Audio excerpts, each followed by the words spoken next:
Just watch Eric Chester. Great presentation. Really challenge us all to make sure that we're leaving our signature on everything that we do. When people started talking to me, you'd think that they would say, well, we're looking to hire people who can program in JavaScript or SQL, or hey, we're looking for somebody who can drive a forklift, or somebody that really understands the Adobe Creative Suite. But that's not what I heard at all. The same things heard over and over again. They said, show us people who are excited, enthusiastic, have a positive attitude. We want people who are going to show up for work every single day on time and work throughout the course of their shift.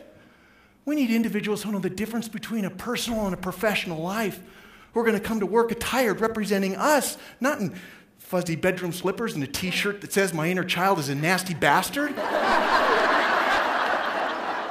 We want people who will work for us and not just do the minimum daily requirement. We'll go above and beyond the standard, look to find ways to create value, know where the elbow grease is, and understand that we've got to move ourselves forward by creating value in this company, in this organization. I don't care if you're flipping pizzas or flying the space shuttle. They're non-negotiables. There's no one in this room that could be in this room if you threw one or more of these under the bus.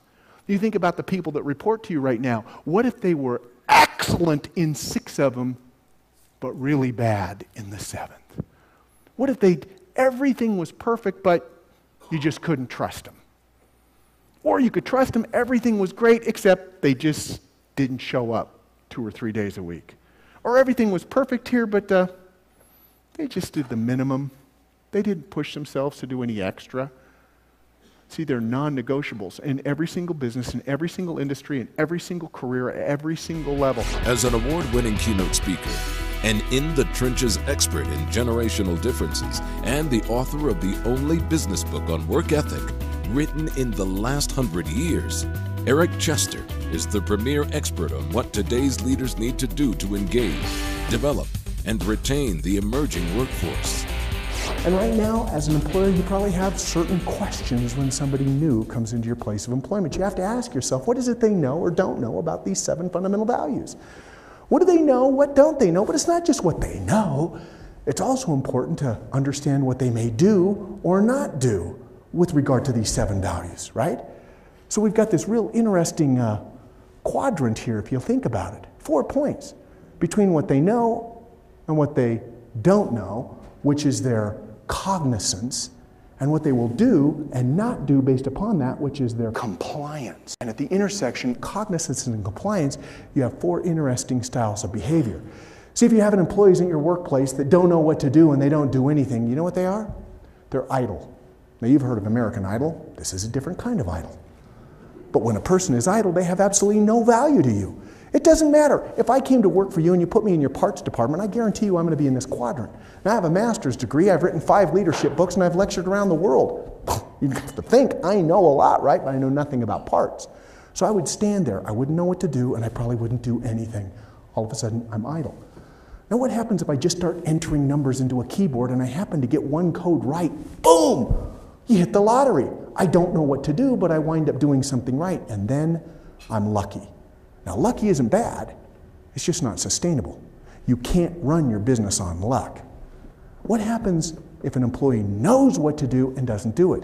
Isn't that the quadrant that drives you crazy? When people know what to do but they don't do it, then they're cheating.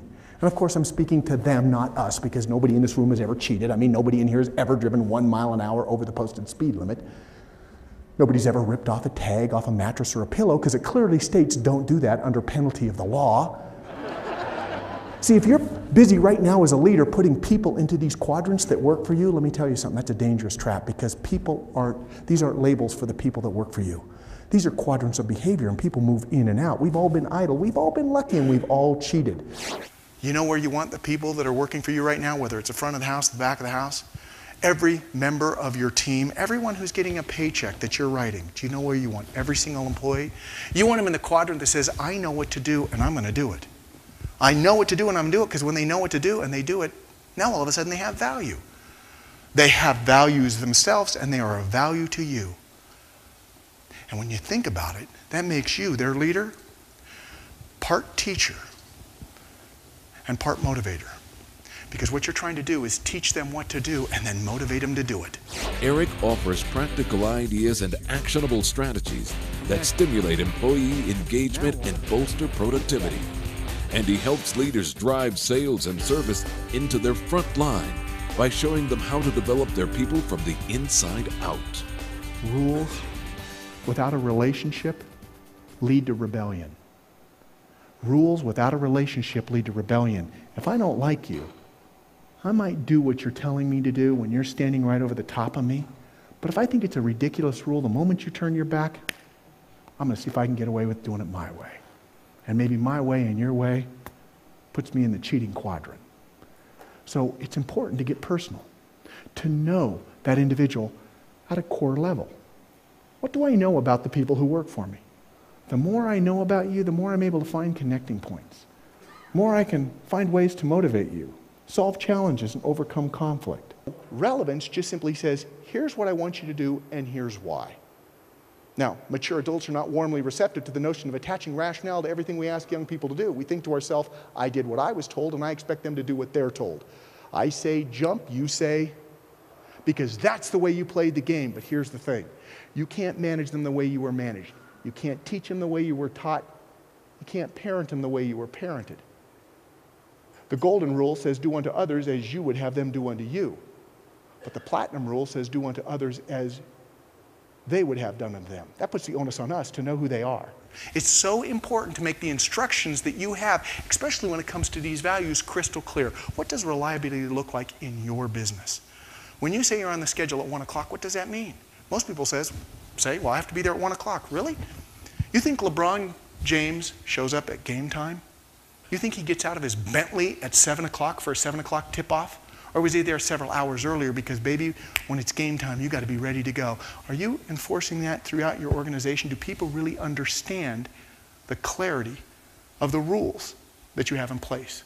Sometimes we think we need to add more rules. Let's keep adding. Get away from that. Lighten it. Stay light and tight. Make sure that everybody knows your non-negotiables. The things that everybody in your culture and your organization clearly understands. So it's not an American problem, it's not a generational problem, it's just a problem. It's a mentality. It's a I want something for nothing mentality. You know where it's easiest to fix? The younger you get. By the time you get to be 45, 50 years of age, that cake is baked. Or he brought all generations together to be one. And I think the fact that, again, there's not a generation, it's not Generation Y, it's not the baby boomers, but to look at everybody together and to see how you can bring them together as one big group, I think to me that was the most impressive and the best thing I learned today. We're going to go back and, reevaluate what we do in our stores and really try to drive home the points that were made today and take advantage of reviving work ethic. Take advantage of bold ideas and cutting-edge strategies that will re-energize and re-engage your workforce. Introduce your leaders to Eric Chester, and you'll have a meeting experience they'll be talking about for years.